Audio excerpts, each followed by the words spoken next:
Hey everybody, it's Jane from Maine Council of Churches. I'm here in Monument Square in Portland, where the Who Pays National Bus Tour is making its first stop of a cross-country road trip, asking folks a simple question. Since a year ago, when the so-called One Big Beautiful Bill got passed, that handed massive tax breaks to billionaires and private corporations, who's gotten stuck paying the bill? Spoiler alert, it's us, and it's our kids. That bill handed the wealthiest Americans a $1 trillion tax break, and it sent the bill to the rest of us. And here in Maine, we've been paying for it ever since. We've been paying 58% higher health care premiums. The cost of our groceries and gas has skyrocketed. And all this while Congress has stripped trillions of dollars of aid away from things like food assistance and Medicaid, things that are supposed to help people when they're in trouble. The harm's real, it's growing, and these aren't abstract ideas. They're our neighbors. There are kids going to school hungry, our seniors skipping meals, working people who just can't make their paychecks stretch anymore. Folks have lost their health insurance and they're living in fear that they're going to get sick. At the same time that all this is going on, mind you, U.S. billionaire wealth has grown by nearly $2 trillion over the past 18 months. And America's richest corporations, well, they now get to pay at a tax rate that's lower than an average Maine school public teacher pays. This isn't about partisan politics, friends. It's about accountability. It's about what's right, and it's about what's morally wrong. Now tonight, one of the speakers is my friend and colleague, Reverend Jon Olson.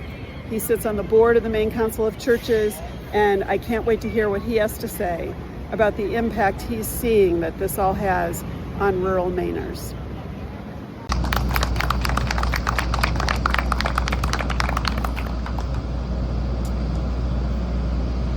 My name is Reverend Jon Olson. I'm the pastor of the North Wayne Church and a volunteer at the Mount Vernon Food Bank.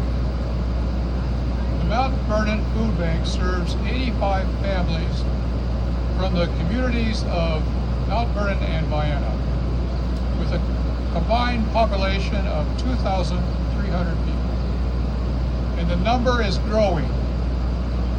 It is disheartening to me, my congregation, in my community, that there are so many families that don't have enough money to purchase the food that they need.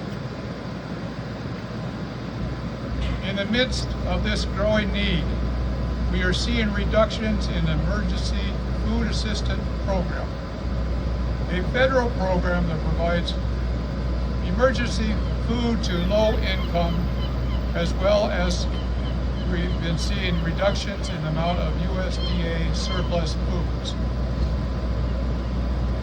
We are also concerned with the negative impact of Maine farmers whose federal grants are being reduced or canceled, and what it might do to food banks that rely on the supply of food from farms.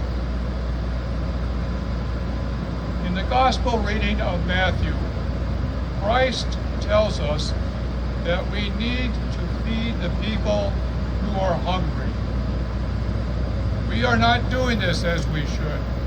It is morally wrong to take money from the poor to enrich billionaires.